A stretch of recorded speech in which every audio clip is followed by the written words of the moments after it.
Hello दोस्तों, स्वागत है आप सभी का BHDAE 182 के एक और वीडियो सेशन में। दरअसल मैं आज आप लोगों से BHDAE 182 पुस्तक के इकाई 1 के महत्वपूर्ण प्रश्नों पर डिस्कशन करूंगा। ठीक है, मैं आज आप लोगों से केवल और केवल एक ही प्रश्न पे डिस्कशन करूंगा। ठीक है, और एक ही प्रश्न के डिस्कशन के साथ मैं इस वीडियो सेशन को भी समाप्त कर दूंगा। ठीक है, एक प्रश्न डिस्कस करने का रीज़न ये है कि मेरी तबीयत खराब है दोस्तों। ठीक है, फिर भी मैं ये चाह रहा हूँ कि वीडियो जो है वो डिले ना हो। ठीक है, इसलिए मैं आप लोगों से एक प्रश्न डिस्कशन करूंगा। ठीक है, तो हम लोगों का जो एकमात्र प्रश्न है डिस्कशन का वो ये है कि भाषा की प्रमुख सामान्य विशेषताओं को बताएं। ठीक है, तो भाषा की जो प्रमुख विशेषताएं कौन सी है, इनके बारे में हम लोगों को भी जानना है। ठीक है दोस्तों, भाषा पे चर्चा हम लोगों ने बहुत बार कर ली है।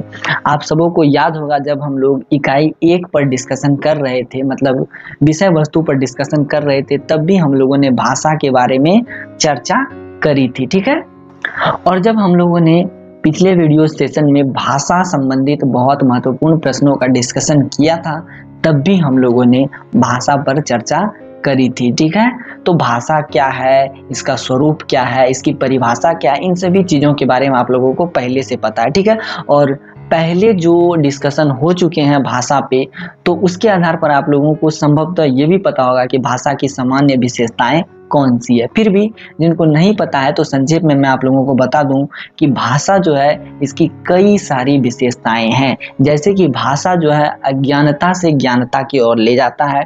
भाषा जो है ये मनुष्य को संस्कारी बनाता है। ठीक है, और भाषा जो है इसे लोग अर्जन कर सकते हैं, कभी सृजित नहीं कर सकते हैं, मतलब हमेशा इसको ग्रहण कर सकते हैं, इसका निर्माण नहीं कर सकते हैं। ठीक है दोस्तों, आप लोग ये भी जरूर ही जानते होंगे कि भाषा सदा से परिवर्तनशील रहा है। भाषा सदैव अपने ऐतिहासिक स्वरूप को छोड़ती जाती है एवं नवीनतम स्वरूप को ग्रहण करती जाती है। ये सभी चीजें आप लोग पहले से जानते हैं। ठीक है, मैं ऐसी आशा करता हूँ। दोस्तों, आप सबों को ये भी पता होगा कि भाषा हमेशा से चिर परिवर्तनशील रही है, अर्थात भाषा जो है हमेशा से अपने ऐतिहासिक स्वरूप को छोड़ देती है और अपने नवीनतम स्वरूप को ग्रहण करती है ताकि भाषा का अस्तित्व बना रहे। ठीक है, तो इतनी सारी बातें जो अभी मैंने आप लोगों को संक्षेप में बताई है, मैं उम्मीद करता हूं कि ये सभी बातें आप लोग पहले से ही जानते होंगे। ठीक है, तो अब हम लोग संक्षेप की बातों को समाप्त करते हैं एवं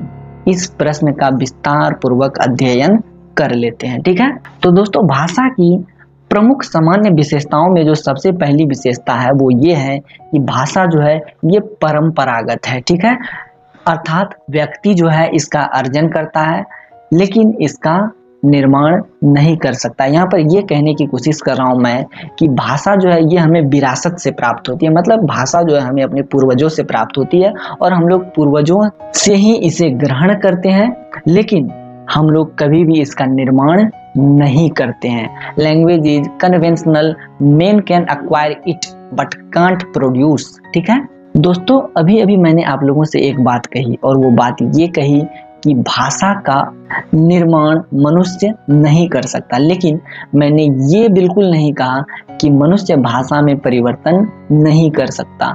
तो वास्तविकता ये है कि मनुष्य जो है वो भाषा की उत्पत्ति नहीं कर सकता, किंतु भाषा में मनचाहा परिवर्तन जरूर कर सकता है। ठीक है, और याद रहे दोस्तों, भाषा की अगर कोई जनक अथवा जननी है तो वो केवल और केवल परंपरा तथा समाज है, अर्थात समाज से ही भाषा की उत्पत्ति हुई है। इसी वजह से समाज ही भाषा की जनक तथा जननी है। ठीक है, अब चलिए मैं थोड़ा सा PDF को नीचे कर देता हूँ।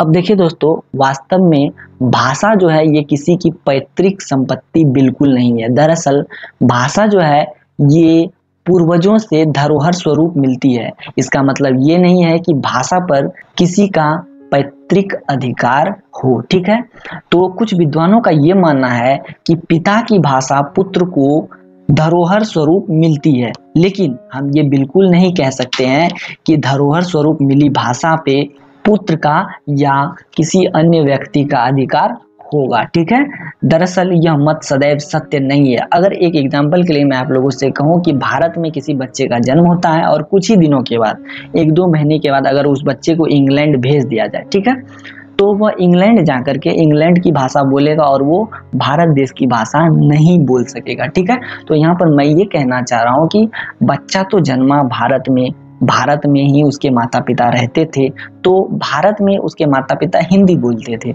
लेकिन क्या वह बच्चा इंग्लैंड जाने के पश्चात अपने पिता की भाषा को बोल पाता है? तो उत्तर ये होगा कि बिल्कुल नहीं, वो वहाँ पर उसी देश की भाषा बोलता है। इसलिए हम ये कह सकते हैं कि भाषा किसी की पैतृक संपत्ति बिल्कुल नहीं है। ठीक है, अब हम लोग आगे बढ़ते हैं और चर्चा कर लेते हैं कि भाषा का कोई अंतिम रूप नहीं है। There is no final form of language.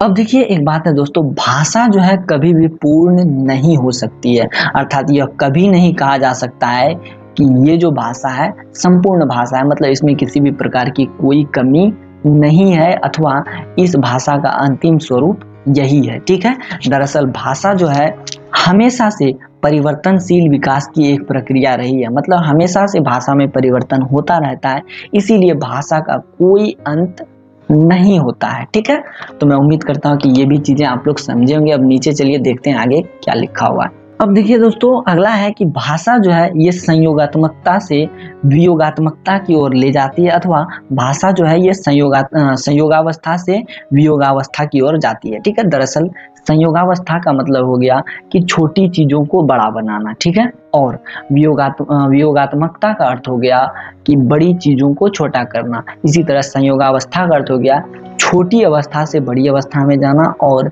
वियोगावस्था का अर्थ हो गया बड़ी अवस्था से छोटी अवस्था में आना। ठीक है, दरअसल पहले ये कहा जाता था कि भाषा का स्वरूप जो है ये वियोगात्मकता से संयोगात्मकता की ओर आता है, अथवा वियोगावस्था से संयोगावस्था की ओर आता है। ठीक है, लेकिन समय बदलती गई और लोग ये मानने लगे कि भाषा जो है ये संयोगावस्था से वियोगावस्था की ओर आता है। अब एक उदाहरण से मैं इसे समझाने की कोशिश करता हूँ। ठीक है, पहले जो है लोग बोला करते थे मोहन खादती, और बाद में धीरे धीरे इसका स्वरूप बदलता गया और यही हो गया मोहन खाता है। तो मोहन खादती ये थोड़ा बड़ा था, ये थोड़ा क्लिष्ट था। ठीक है, लेकिन जब हम लोगों ने मोहन खाता है कहा तो ये थोड़ा छोटा हो गया और ये थोड़ा सरल भी हो गया। तो यहाँ हम लोगों ने देखा कि मोहन खादती जो है ये विघटित होके मोहन खाता है बन गया। तो हम लोग ये कह सकते हैं कि भाषा का जो विघटन होता है वो हम लोगों के भले के लिए ही होता है। भाषा के विघटन से मेरा तात्पर्य है कि भाषा का जो संयोगावस्था होता है, मतलब बड़ा वाला जो अवस्था है, वह जो है धीरे धीरे योगावस्था की ओर आता है, अर्थात छोटे वाली अवस्था की ओर आ जाता है। ठीक है, ताकि लोगों को बोलने में किसी भी प्रकार की कठिनाइयों का सामना नहीं करना पड़े। ठीक है, अब आगे बढ़ते हैं दोस्तों। भाषा जो है ये आद्यांत सामाजिक वस्तु है। ठीक है, अब देखिए दोस्तों, होता क्या है कि मनुष्य जो है भाषा का अर्जन समाज के संपर्क में आने से ही करता है। अगर मनुष्य समाज के संपर्क में ना आए तो वो भाषा को कभी भी अर्जित नहीं कर सकता है। वास्तविकता यही है दोस्तों कि भाषा का जन्म हमेशा से समाज में ही होता है और उसका विकास भी समाज में ही होता है, तथा लोग भाषा को समाज से ही सीख करके और फिर उसी भाषा का इस्तेमाल समाज में ही करते हैं। ठीक है, क्योंकि मनुष्य जो है एक सामाजिक प्राणी है, इसलिए मनुष्य अपने विचार विनिमय के लिए हमेशा से भाषा का प्रयोग समाज में ही करते हैं। ठीक है, तो ये भी बातें आप लोग समझ गए होंगे। अब नीचे चलिए पीडीएफ को ले चलते हैं। अब देखिए दोस्तों, भाषा जो है ये स्थूलता से सूक्ष्मता और प्रौढ़ता की ओर जाती है। ठीक है, अब इसका क्या कहना है मैं इसे समझाने की कोशिश करता हूँ। दोस्तों, जब किसी भाषा की उत्पत्ति होती है तो उस समय वह स्थूल होती है, मतलब भारी होती है, थोड़ी क्लिष्ट होती है, थोड़ी जटिल होती है। लेकिन जब धीरे धीरे इसका विकास होता जाता है तो धीरे धीरे यह सूक्ष्म भावों तथा विचारों को अपने अंदर समाहित करती है और धीरे धीरे अप्रौढ़ से प्रौढ़ होती जाती है। ठीक है, अप्रौढ़ से प्रौढ़ अवस्था की ओर जाने से का मतलब है जवान से बूढ़ा अवस्था की ओर जाना, मतलब नए से पुराने की ओर बढ़ता जाना। ठीक है, जैसे कि जब भाषा का सृजन होता है समाज में तो उस समय वो बिल्कुल नई होती है, उसमें बहुत सारे शब्द नहीं होते, लेकिन जैसे जैसे विकास होता है भाषा का तो इसमें नए नए शब्द जुड़ते जाते हैं और नए नए शब्द के जुड़ने से भाषा का संसार बड़ा हो जाता है और फिर ये बड़े होने के साथ साथ थोड़ी पुरानी होती जाती है। ठीक है, जैसे कि मैं आपको एक उदाहरण से समझाने की कोशिश करता हूँ। वर्तमान समय की जो हिंदी है ये प्राचीन समय के हिंदी की तुलना में सूक्ष्म तथा प्रौढ़ है। मतलब प्राचीन समय की जो हिंदी थी उस समय हिंदी में उतने सारे शब्द नहीं थे, ठीक है। इसलिए ये जो पुरानी हिंदी थी ये स्थूल थी और अप्रौढ़ थी, मतलब बहुत ही नई थी। लेकिन अभी की जो हिंदी है ये बहुत ही विकसित हो गई है, इसका प्रयोग बहुत सारे क्षेत्रों में होने लगा है और इसके बहुत सारे क्षेत्रों में प्रयोग होने की वजह से ये प्रौढ़ हो गई है, ठीक है। किंतु दोस्तों संस्कृत की तुलना में अभी भी हिंदी इतनी सूक्ष्म अथवा प्रौढ़ नहीं हुई है। इसका मुख्य कारण ये है कि संस्कृत जो है ये आदिकाल से ही बोली जाने वाली भाषा है और संस्कृत का क्षेत्र इतना ज़्यादा विकसित है कि इसके सामने हिंदी का क्षेत्र बहुत ही छोटा सा जान पड़ता है, ठीक है। अब आगे है दोस्तों, भाषा का अर्जुन अनुकरण द्वारा होता है, अर्थात लोग भाषा जो सीखते हैं, भाषा जो अर्जन करते हैं, उसके लिए वह दूसरे का अनुसरण करते हैं। यहाँ पर यही कहने की कोशिश की जा रही है, मतलब लोग भाषा सीखने के लिए दूसरे को देखते हैं और फिर उसी का नकल उतारते हैं तथा भाषा को धीरे धीरे सीख जाते हैं, ठीक है। जैसे कि बच्चे के सामने माँ रोटी को अगर रोटी कहती है तो बच्चा उसे सुनता है और फिर धीरे धीरे यह प्रयास करता है कि वह स्वयं से रोटी शब्द बोल ले, ठीक है। वस्तुतः दोस्तों मनुष्य का सबसे बड़ा गुण है लोगों का अनुसरण करना, लोगों का अनुकरण करना, ठीक है। हम भाषा को अनुकरण के सहारे ही सीख सकते हैं, मतलब लोगों को देख करके, लोगों को सुन करके, नकल करके ही भाषा को सीख सकते हैं, ठीक है। तो दोस्तों आगे बढ़ते हैं, देखते हैं आगे क्या लिखा हुआ है। दोस्तों भाषा जो है ये कठिनता से सरलता की ओर अग्रसर होती है। तो यहाँ पर ये कहने की कोशिश की जा रही है कि भाषा का उद्देश्य हमेशा ये होता है कि लोगों को कठिनता से सरलता की ओर ले जाया जाए। वस्तुतः वास्तविकता यही है दोस्तों कि मनुष्य हमेशा ये चाहता है कि कम से कम श्रम में ज्यादा से ज्यादा कार्य कर लिए जाएं, ठीक है। तो मनुष्य की इस प्रवृत्ति के लिए भाषा ही उत्तरदायी होती है, ठीक है। जैसे कि आजकल टेलीविजन को टीवी कहकर भी बुला लिया जाता है, तो इस टेलीविजन जैसे लंबे शब्द को छोटा करने का काम हम ही लोगों ने किया है और इसी भाषा ने किया है, ठीक है।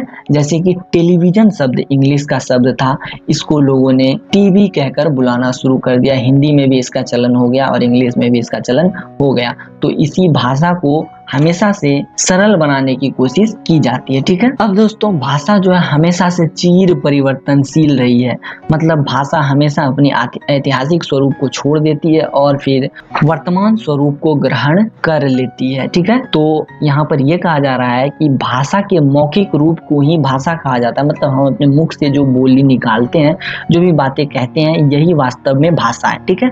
और लिखित स्वरूप जो होता है भाषा का, ये तो केवल मौखिक भाषा के पीछे चलता है। जैसे कि आप लोगों के स्क्रीन पे लिखा हुआ जो है, तो आप लोग अभी जो लिखा हुआ है इसको नहीं देख रहे होंगे, लेकिन मैं जो बोल रहा हूँ इसको जरूर सुन रहे होंगे, ठीक है। तो यही अंतर होता है कि मौखिक भाषा को वरीयता दी जाती है किंतु लिखित भाषा को वरीयता नहीं दी जाती है। मौखिक भाषा के पीछे पीछे लिखित भाषा चलती है, ठीक है।